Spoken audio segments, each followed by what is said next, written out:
progressive soapbox.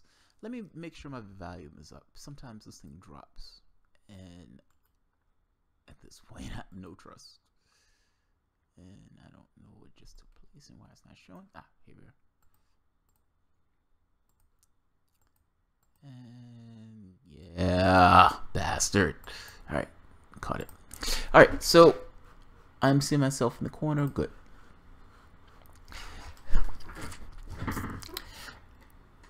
I have an idea. Not just an idea, I think it's a damn good idea. And it's to meld these two sides together, the Dem-Enter crowd and the Dem-Exit crowd. How do we meld these two sides? You have people, I'm gonna board the ship! I'm gonna board the ship with pirates. And you have other people who are like, you guys are nuts, you guys are gonna get shot in the face, and ultimately that party doesn't want you. The picture I have above, that's my addiction intervention picture. The person who's sitting there with her head in her hands, that's some Democrat who wants to Dem-Enter. Pick any random Democrat who wants to believe in this idea of Dem-Enter. That can even be Bernie Sanders if you want, fair enough. The people around it are us. Putting our arm around it, trying to lend support, but at the same time trying to get the point across of you guys are going to get shot in the face. I'm sorry. You're doing something bad and it's going to harm yourself. Now, how do we meld these two sides? One side thinking that the other side is nuts for keep trying to board a ship where these people do not want you to board the ship, and ultimately, look, I guess the point I'm trying to make is, and I keep using the board ship argument, one side believes that the party can be redeemed, the other side believes that the party can't be redeemed, and that anything honest and forthright and substantial is going to have to come from something a little bit more radical, or significantly more radical than the right-wing Democratic Party. That's the difference. One side believes it can change, the other side does not believe it can change. And that just doesn't believe it can change is completely antagonistic towards the party itself. Meaning, the thing that you guys are trying to board and the thing that you guys are trying to change, you have millions of people who've made the point of saying, I'd never vote for that party again. I'd never vote for it again. I understand you're boarding a ship. It's like you're boarding a burning boat in this case. So fine. How do you meld those two sides? How do you get the two sides to say one side, never vote for it again, the other side, we're going to board it, we're going to try to make it work? I have a resolution. I have a middle ground. You guys have went through this Democratic Reform Commission. And in going into the Reform Commission, I'm pretty sure there were other things you guys agreed upon. But one of the things you've agreed upon is 60% less rigging of the primary. That's fucking amazing to me. Whereas, like, we're gonna rig it by a percentage factor less. We're gonna rig it a little bit less. You guys should be happy for that. That's negotiation. We're gonna rig it. We're not gonna rig it as much. And the other one had to do with open primaries, which I actually think is significant. I actually think the open primaries one is significant. I'll make a deal with you. I'll make a deal. If it filters up, untouched. Now here's the thing.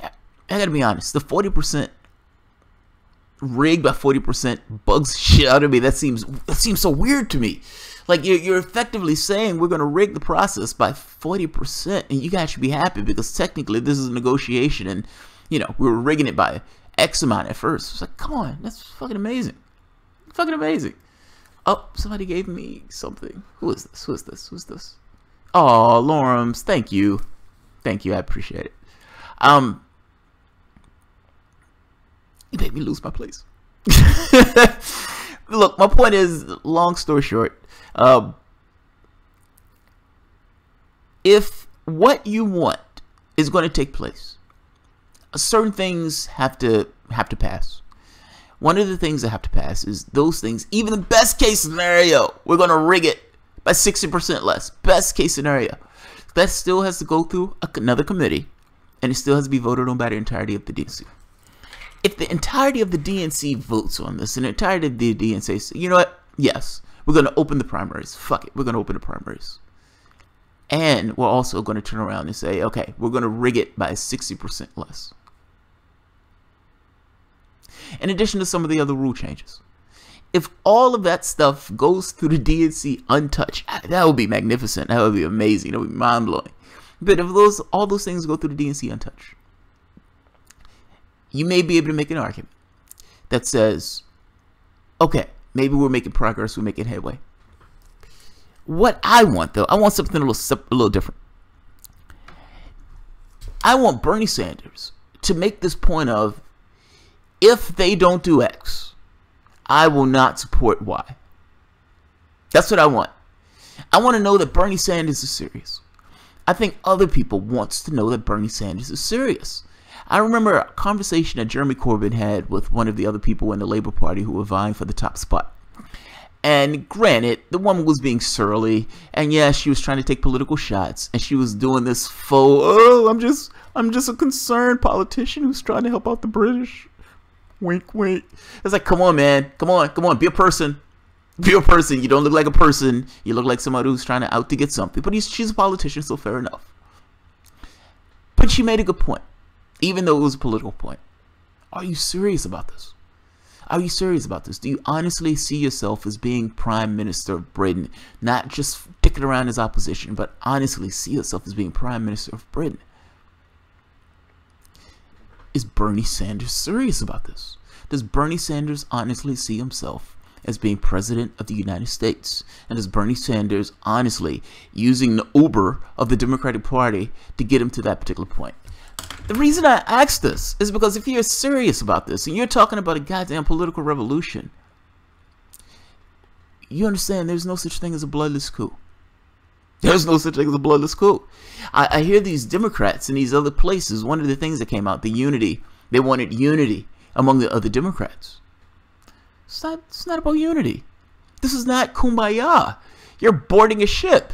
And I'm saying you're boarding a ship, whether you're Our Revolution or whether you're one of these other organizations trying to take the Democrats' head.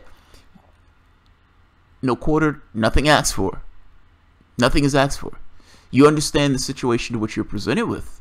Your goal in this, I'm boarding the ship. I'm boarding the ship. Then board the ship. Don't ask for nothing. You want no ties to that particular party at all. If you're going to use that party as purely as an Uber to get to your way because they have the edifice already intact, then use it that particular way. None of this thing of we're getting party support and all this other stuff. No. If you're boarding the ship, you're boarding the ship. That means there is no such thing as a unity thing. That means Paula Swearengin doesn't turn around and say Joe Manchin is a fucking awesome guy when he's not a fucking awesome guy. This has nothing to do about unity. Nothing to do about unity. If Bernie Sanders is serious about this, and Bernie Sanders is going to say, I'm going to run for president, I'm going to put my energy behind somebody else who's going to run for president, then make a condition. Set a condition. I don't think it's much to ask. Set a condition. If XYZ does not take place, if the rigging of the process by 60% less, which again sounds fucking amazing to me, but okay, that's what you guys agreed upon. If the rigging of the process, if the DNC is not allowed to rig the process, meaning if even that tepid change, yeah, I call it tepid, that tepid change of saying we're going to rig the process 60% less, if that doesn't float to the DNC, and if it doesn't pass the Rules Committee, and if it doesn't pass the actual DNC itself, if the open primaries thing doesn't pass the DNC itself, then why are you supporting the DNC? Everything that you yourself need in order to accede to that office through the primaries has to do with superdelegates and the rigging of the primaries. And that is a big deal, since that's one of the things that I've heard you mention in one of your own comments and one of your own speeches. You've been sheepdogging people into the Democratic Party. I suspect you're doing this because you want to run again and you want those people already in the party when you run. That's my suspicion. I could be wrong. I think this, to some degree, is politics. But either way, that's assuming that you're going to exceed the primaries. And in order to exceed the primaries, there are certain things that you need in place.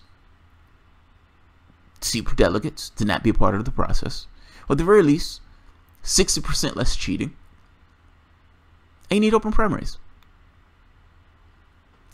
If the Democratic Party is not going to at least budge on that, which means the Democratic Party wants to maintain control of the party with their workable point of view of markets being more important than human beings.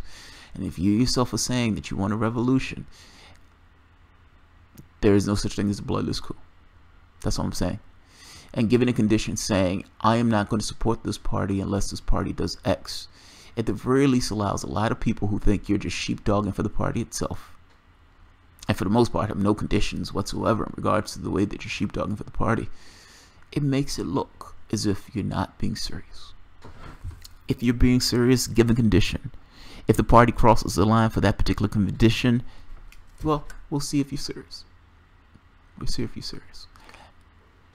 I don't think that's going to happen. Bernie Sanders is never going to see this video. The Dem-Enter crowd probably is never going to see this video. But ultimately, what I'm saying is right. I think Sanders wants to run again for the presidency. I guess the point I'm trying to make is, if he's serious about that run for the presidency, is it crazy to say that if you guys are not going to be willing to budge on any of the main issues that I need, that I'm willing to walk? Because otherwise it looks as if I have no standards. I have no standards at all. Please just accept me as I am. I'm a decrepit human being.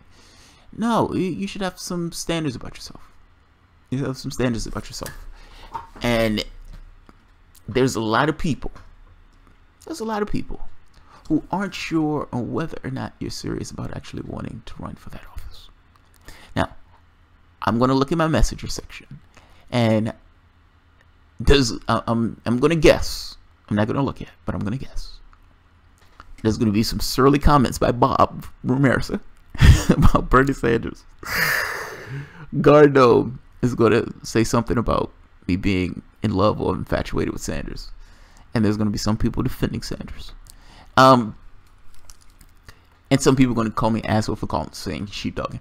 Now, the fact is, Bernie Sanders himself will say he's sheepdogging into the party, that his goal, he's goddamn Democratic outreach coordinator. I mean, what else? He's not even a Democrat. He's not even a Democrat. He's a Democrat outreach coordinator. Come on. Come on. If that's not a sheepdog position, I don't know what a sheepdog position is. What else is it going to call it? Do you think they're going to call it sheepdog coordinator of the Democratic Party? No, they're going to call it outreach coordinator. That's called sheepdog, aka sheepdog. It's always look in the dictionary. And look, I don't necessarily think it's crazy for Sanders trying to get people in the party if he himself is going to run. So again, I don't think that's crazy. Now the politics of this is, are they going to allow him to win? And not just are they going to allow him to win, are they going to again try to hit him in the kneecaps and use the rule set that they already have in place in order to kind of weed those things out? Not to mention, when do the DNC vote on this? And is the overwhelming public going to even be aware of what's taking place after what, a year or two have taken place before they do these votes?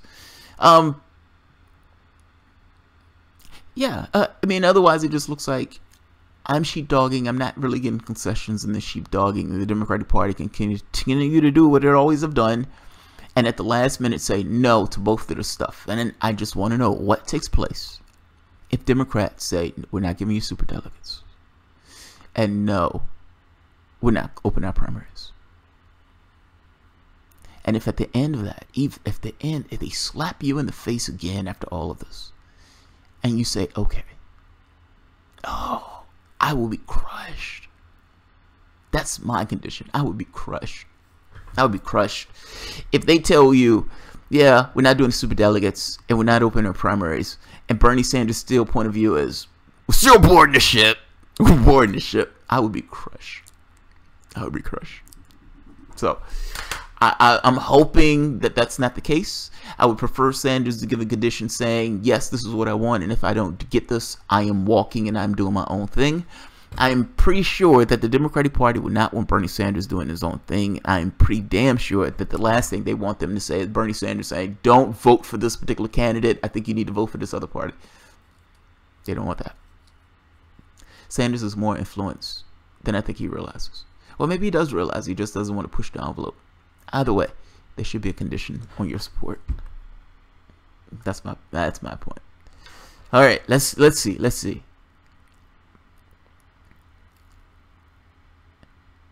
I just like the DNC lesser of the two evil choice. Dominic Buscemi, just like the DNC's, yeah. Luca Clemente, that's what the Democratic Party gives me. What does the Democratic Party give Luca? Introducing the new Democratic Party now. Now only 40% corruption. Pretty much. A spoonful of Sanders makes the Democrats go down. Oh, Bob. See, I knew it. I knew there would be some surly comment from Bob. Brom SL1. The Democratic Party is the vehicle conservatives use to push through the most heinous policies because no one expects it from Democrats. Yes. Yes. I made that argument myself too. That Democrats get across stuff that Republicans can't because Democrats doesn't. This Democrat is doing it, so it must be okay. This Democrat is from the left, so if this is okay on the left, this must be okay. It's just like, it's insane. But yes, that's true. Democratic Party is now propped up by the ignorant and those who are in favor of maintaining status quo. Brom SL1. Uh-oh.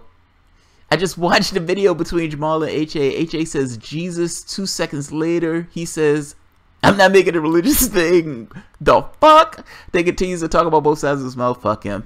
Come on. You can't do that. You can't say that. Look, here's a difference of opinion. There's a difference of opinion. Not to mention, I mean, and this is not a bad way. He's Jewish. He has a heritage. He has a connection to the country in that way. Or he believes there's a connection to the country. It's his perspective. It's perspective. I don't have to agree with it. It's a perspective. Yes, he did bring up Jesus, and I was like, wait a minute, I just said we weren't talking about religion. No, I gotta be honest, I appreciate HA coming on and talk about it. I mean, when I saw his video, I was like, what the fuck is HA talking about? And I gave a pretty strong retort to that, and he was very nice on Twitter after a strong retort. I don't know if I would have been that nice on Twitter after watching my video. So I can't, it's his opinion. He came on the show, he explained it. He's going to be in another debate on Wednesday, so I'm curious to see. I'm going to watch it. I'm definitely going to watch it. George Paga, I like Jamal, so, I like it, Jamal. So, let's see. Only 40% corruption, Brom. That's 40% too much. That is 40% too much. Agreed. Absolutely agreed. Redneck Economics, Stevie, what's going on? That guy Vale, cosign Brom. Yeah, I get that feeling. Hey again, peeps. Love time no see. Long time no see. Oh, love time no see. Nice, Jimmy. How's it going? Lorums, Bob Ramirez said, Jesus saves. Too bad banks aren't paying any interest. Ah, I love that. I love that. That's awesome. That's awesome. Let's see. Alejandro Naspada, yay! Haven't caught you live in a while. Yeah, I've been on, man. I've been on. I've had a live show almost like every day at this point. I just don't have it in a scheduled time. It's like, ugh, I can't sleep. Fuck it, let's do a live show. That type of stuff. Brom SO1, you all don't have to agree with me. I can take it. Yeah, man. I watched, I've been watching this Unity Commission thing. And the entire time I'm watching this, I'm like, wow, this is a great expenditure of energy in regards to the Sanders folk. And then immediately behind it, it's like, but this is going to have to be voted on in multiple places. And the kibosh can be put on this in any one of those spots. And it would look like just this kind of procedural thing that took place where the rules were being excluded. And if that's the truth, if that takes place, can a Dem-Enter agree with me that you guys have failed? And I don't mean that in a bad way. I just mean, if your Unity Commission falls apart, I thought this Unity Commission was a dog and pony show at best. If this Unity Commission falls completely apart, can you at least agree with me? And look, if your rule set goes through, if it makes it through the DNC, if the DNC allows open primaries, and if the DNC says, okay, we'll rig it only by 40%. We'll rig it by 40%.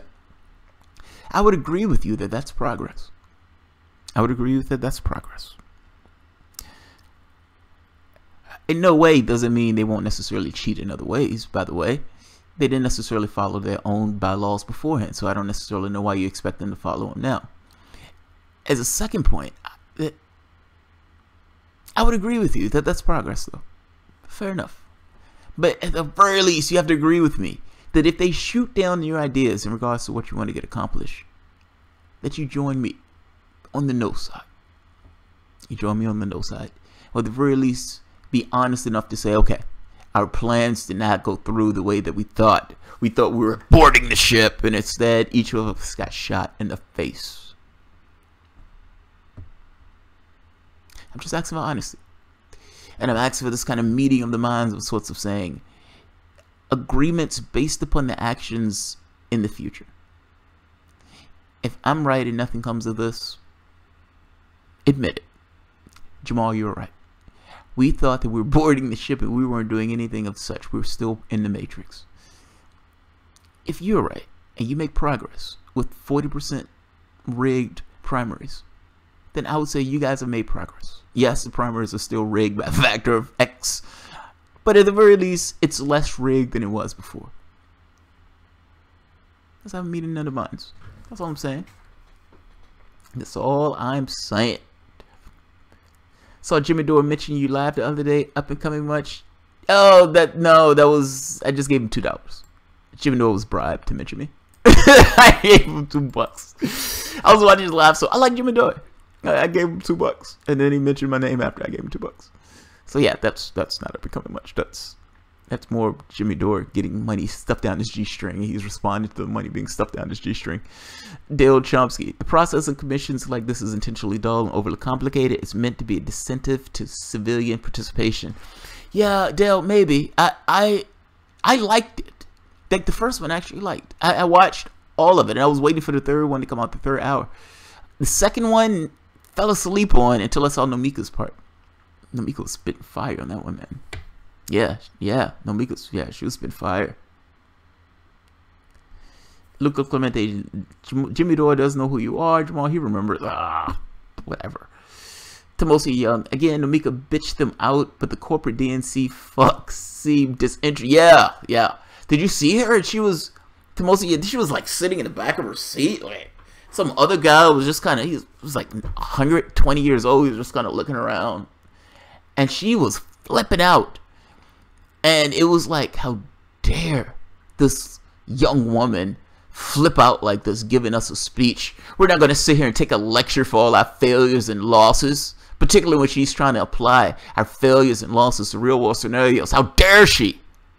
How dare she tell us our failures? It's like they were like, yeah, they seem a little annoyed by the whole thing. They seem immensely annoyed by the whole thing. I'm so glad Hillary's not president. I'm glad Hillary's not president. There was a special part of me that lit up when she lost. But that special part of me that lit up when she lost had more to do with the Hillary supporters. If I'm being honest, it had more to do with them. Had nothing to do with anything else. And you may say, yeah, had more to do with them. Had more to do with them. They talked bad to me. They talked about me shamelessly. And I remembered all of their shameless words when they said those bad things to me. That Jeremy Corbyn didn't necessarily have a chance of making it in Britain. Well, Jeremy Corbyn is leader of Labour, and if the election was held today, he'd be prime minister. That Bernie Sanders had no chance whatsoever. Then you find out that they cheated Bernie Sanders. They argued that they weren't even cheating Bernie Sanders when it was very clear as day that they were being cheated, that Bernie Sanders was being cheated. Even after WikiLeaks came out that, hey, you guys are cheating Bernie Sanders. No, we're not. We're not cheating Bernie Sanders. WikiLeaks comes out. Guys, you're cheating Bernie Sanders, and here's evidence to show that you're cheating Bernie Sanders. Well, that's Russian propaganda. Donna Brazil comes out. Okay, yes, we rigged it. We rigged it. But Donna Brazil is a Russian planet. I don't understand why Donna Brazil is feeding into this Russian propaganda, and we just need to move on. We just need to move on. It's fucking amazing. Yeah, it's fucking amazing. Fucking amazing. Let's see. My understanding, remaining superdelegates will be bound to the voters in their states. It depends on the superdelegates. It's not all of them. Think about it. Yeah, it's not all of them. They have some superdelegates that can make the choice on whoever they want. Other ones just become basic regular delegates. The regular delegates are the ones that are bound to their state, but the governors and some of these other democratic functionaries, not so much. Oh, I know what I was saying. Yeah, that was my emotion. It was kind of this thing of all of these people were saying, you guys are sore losers. You guys need to fall in line. You guys need to support Hillary Clinton. All these things. Jill Stein is a waste of a vote. All of these nasty, disgusting things that just said, fuck democracy. I mean, and so, yeah, when I said she's going to lose, and they're saying, oh, whatever. Huffington Post has it at 98%. There's no chance it's a lock. There's no way. You think I didn't have a slight bit of joy in my heart when I looked at those Hillary supporters and they couldn't even look you in the eyes? It's like you had nasty, bad sex, where your wife or your girlfriend or your mistress or whoever couldn't even look at you in the morning when you went for breakfast. They're just like looking down, shaking their heads and whatnot. Oh, I don't know what happened. Don't talk to me right now. It's like, yeah, okay. Yeah, I had a little joy in my heart. It had nothing to do with the country. It was solely me versus the Hillbots. And yeah, based from that. Not necessarily that I wanted Donald Trump to win, but I definitely wanted them to lose. And there's a difference in those things. It's not a binary choice. Lorem, Jill Stein wasn't just a waste of vote, but a treasonous act against the Democrats. From their standpoint, yeah, Jill Stein is a person running in that race. She has just as much claim to that seat as any of them. Saying treasonous act. Those people can go fuck themselves. Trump, Hillary, we all lose. Jenny Lynn, yes, I agree. Luca Clemente, you guys are the smartest chat on the web. I'm leaving so the IQ will go up later. That's funny. Copter Force, her rant was mostly about them not managing funds well and screwing up the strategy royally. Yes, agreed. Stranded Senor, haha, yep. I was with a snowflake who started crying and screaming. I'm like, honey, if you only knew she deserved your screams. Yeah. Yeah, I love that. From their standpoint, yeah, agreed. Lawrence, yeah, agreed. From their standpoint, of course, I voted Stein happily and proudly. Fucking A. No, Mike. Oh, Crystal Colin, you're right. No, Mike. I keep calling her Nomiki. No, Mike. Hillary, thank you for not voting against her. Hillary thanks you for not voting against her. Well, Hillary said she couldn't forgive women who didn't vote for her. That's fucking amazing. Like Hillary Clinton has some entitlement to the vote of women. What kind of shit is this? The guy Vail, we can be put against the same wall waiting for our blindfolds and cigarettes. All right. Thomas Sermon. Who were the consultants who received all that money? Thomas, I have no idea. They received nearly $1 billion. Think about that. 5 consultants got nearly $1 billion. And she lost. Jesus Christ, she lost. It's embarrassing. Jill and Aju Abe. Yeah, Aju Baraka. Yeah, I've seen him speak. He's good.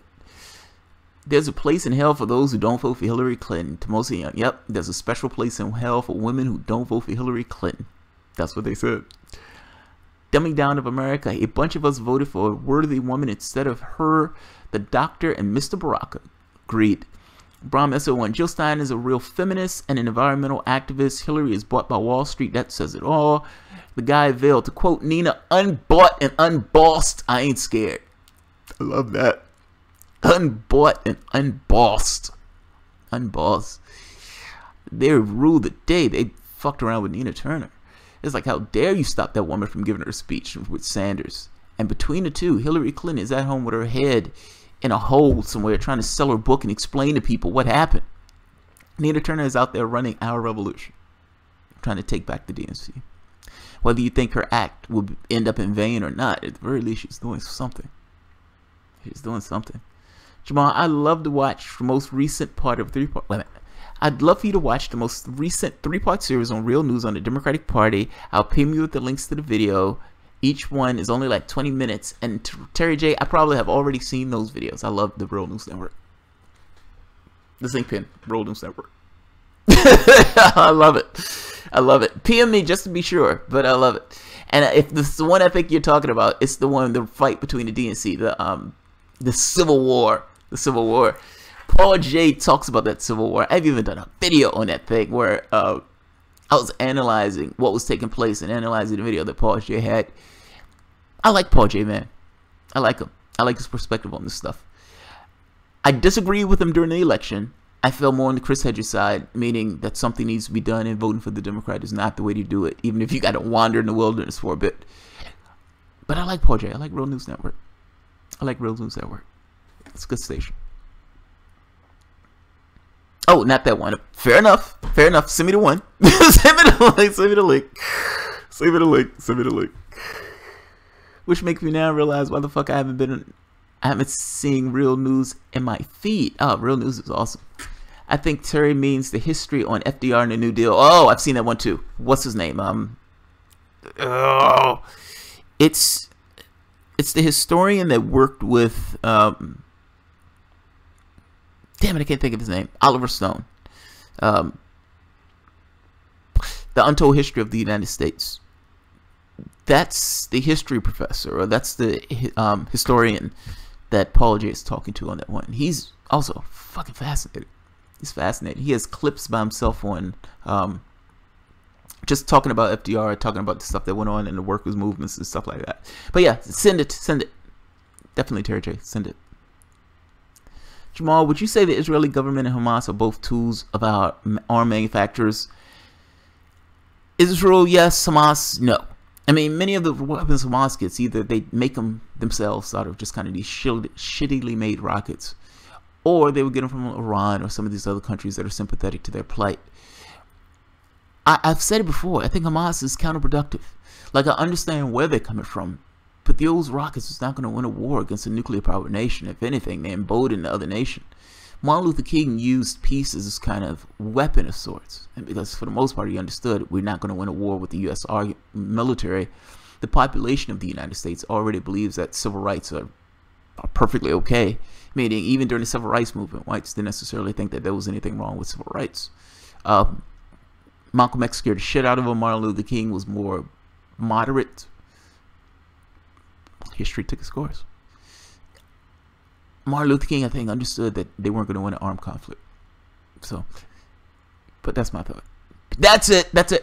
Peter Kusnick. He has videos by himself where he's talking about history. He's really good. I like him. Nader is the biggest hero of the people in recent history. He was my first vote for president, and I weep what could have been. Henry Wallace is other hero. Yes, Henry Wallace is fucking amazing. The man is amazing. Absolutely amazing. And so is Nader. So is Nader. He really is. He doesn't get the credit he deserves at all. Cynthia McKinney is trying to do amazing work with Unrig. We need to organize and unionize somehow. Union, no.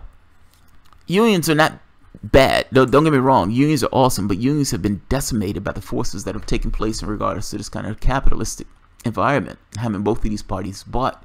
The factor that both of these parties bought allowed unions to not necessarily have a home. They don't have a vocal advocate on their particular behalf. So you have a Democratic Party who has these rich plutocratic fucks in the party, just like that other one with no neck, screaming about his money and screaming that he needs more money to put down his gullet, and angry that somebody brings up this issue of class. If that guy is in your party, unions are fucked. Unions are fucked. Unions need their own thing. Unions need something specific to represent them and the rest of the public. The Democratic Party is not going to do it.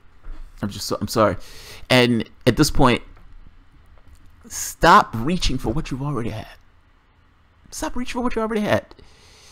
If they're going to come at your unions, break their fingers so they can't do it again. Meaning, go with this idea of worker co-ops. Worker co-ops.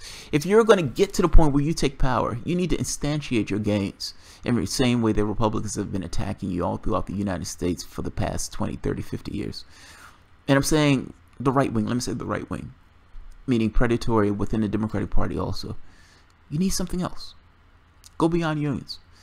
Go to the heart of the matter. Destroy this idea of this kind of elite in your society. If you can create this worker co-op system where you have more and more of these things being created, where they're gobbling up these privately owned companies, you can break this idea that you have two sections of your society, one being elite and one being everybody else. Worker co-ops. Go beyond unions. Go beyond unions.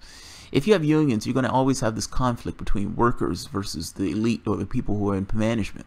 Get rid of the management. Why do you need management? Why do you need management? Do you believe that workers aren't competent enough to run their own affairs in a factory that they themselves know how to run, and management themselves have no fucking clue on how to run?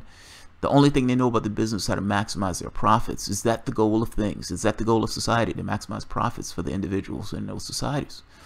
What if maximizing profits meaning you losing your job? It has no societal impact. Societal impact doesn't necessarily come into factor or come into play even though you are doing disastrous things to the society and the community by the behaviors that these companies take. Get rid of the elites. Get rid of them. You don't need them. You don't need them. Work your co-ops. If you're going to take power, take power. If you're going to be a leftist, be a leftist. Stop looking back to the past for the things that you need to do. You have better options. You have better options. That's all. Bernie Sanders must do one thing to demonstrate seriousness: get off the DNC leash and grow a spine. Bob Ramirez, Bernie Sanders gave us the one. He didn't do that, Bob. He didn't do that, Bob. Dem-Enter perhaps with a torch in one hand and a pitchfork in the other. Well, hello, jerk. I think that's what they're trying to do, but they have this idea that this revolution is this kind of passive thing where you can just have these speeches and these conversations. I'm going to tough talk to you, and you're going to take it. And it's like, okay, good. You've talked tough.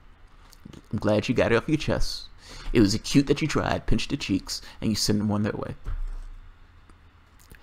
And I haven't seen gains. I've seen a commission that for the most part have come up with ideas. Those ideas are going to be, it's almost like we petition you to allow us to do this. Fuck the petitions. Fuck the petitions. Why are you trying to petition anybody? I understand you're going through this thing of a unity commission. Fair enough. And I understand that this is kind of the boarding the ship thing. Again, fair enough. And I don't want to be dismissive of the unity commission, but you can understand. You're dealing with somebody who lied profusely for over a year. And after they got caught lying, after it was brought to the light of day, after everybody fully understood that this party is a group of liars, when 37% of the public said, or the overwhelming majority of the public said these guys lied and these guys just cheated. They said, we need to move on. We need to move on. This is what I predict. This is my prediction. This is my cynical, grim prediction that I think is more likely than not true. The Democrats got a boost in 2017 because they realized, oh, we don't have to change. The people are stupid enough to vote for us. We don't have to change. If they're scared, they'll vote for us. In 2018, if the Democratic Party takes the House, all of your leverage goes away. It evaporates. This unity commission will be swept under the rug. And ultimately, I would even make the case that this idea of how long it ever takes for that unity commission to make the decision, or whatever that edifice is, the next edifice, the committee, and the entirety of the DNC, what will factor heavily in that is how well Democrats do in 2018.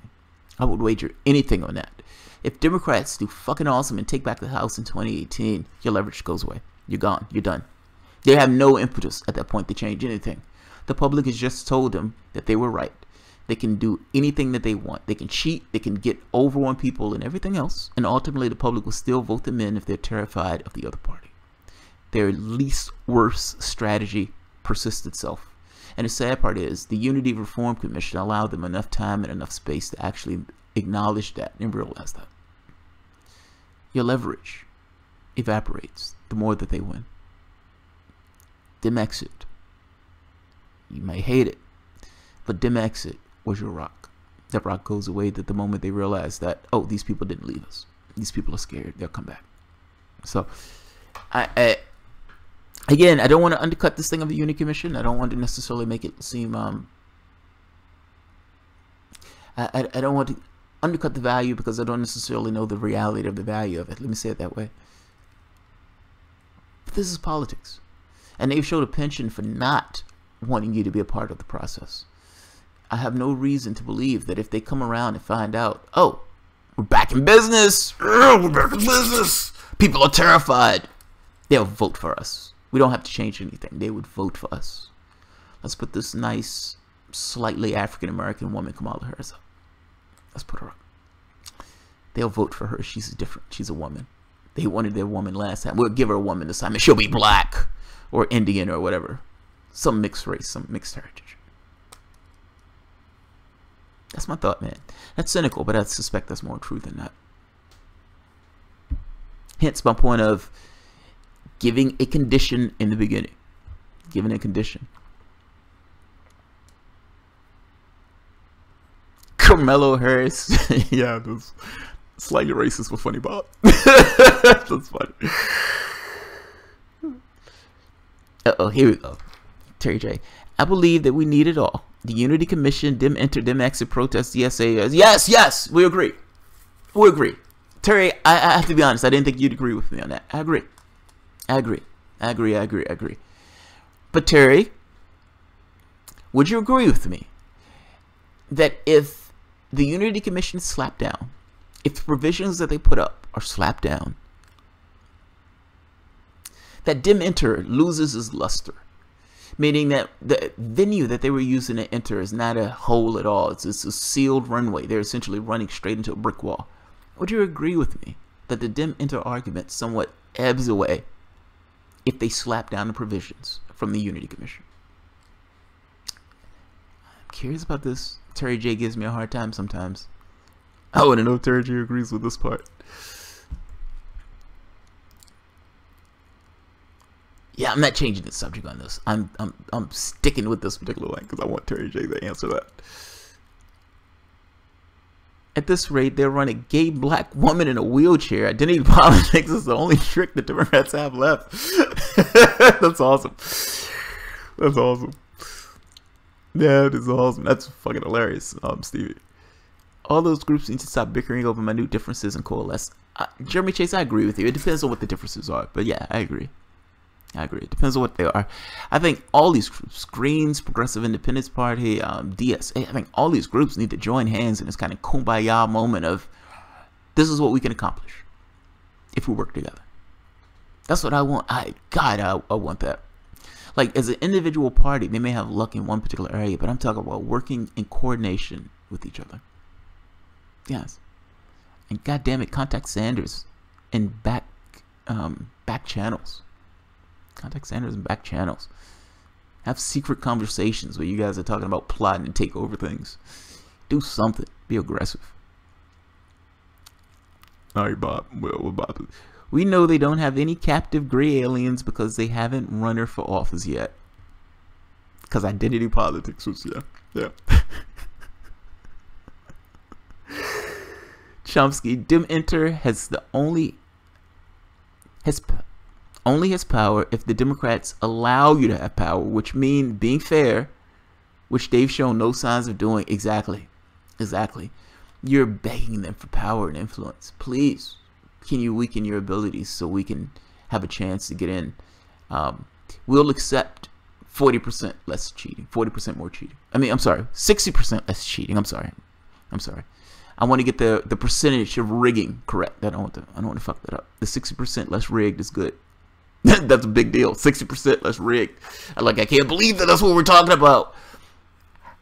What percentage factor are you going to unrig the process? That's fucking amazing to me. That's not rigged at all.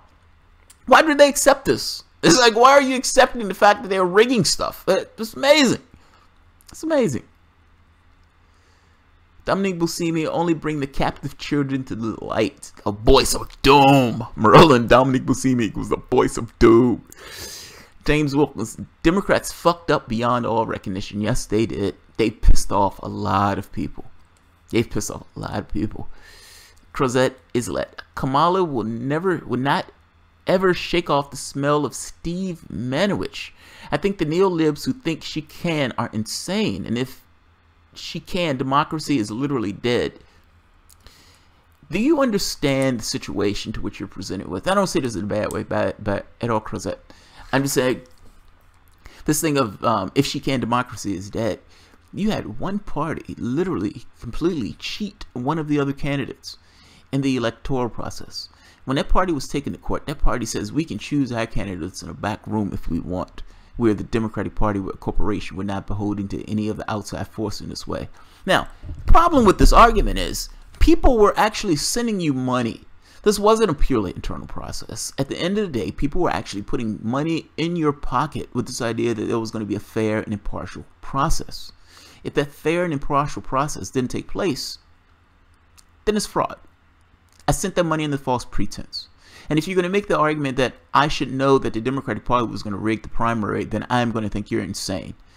Unless you're telling me that I should not trust anything that comes out the Democratic Party's mouth, which guess what? Congratulations, I fucking don't. I don't. So if that's what you're trying to get across, and that's what you've gotten across. But I would say in the last election, when they're saying in every camera, and one grinning idiot after the next, this process is fair. You guys are just being sore losers. This process is fair. The process wasn't fair. You guys cheated one of the candidates that was in the contest. And in cheating one of the candidates in the contest, you can make an argument that a lot of people did not vote for you, and that you lost to a reality show host with this massive level of narcissism to believe that the American public would just automatically vote you in office because the other guy was a maniac. I mean, come on. Donald Trump should have been beaten by any other candidate.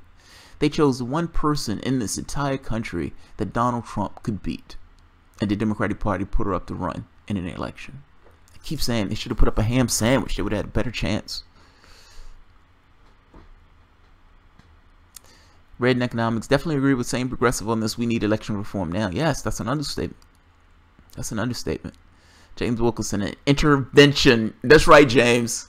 That's right. Oh, that's right. That's right. That's right. That's right. Intervention. I like that. I like that. Jamal must not be watching Scott Adams' video on Trump. No, I haven't seen Scott Adams. I don't even know who Scott Adams is.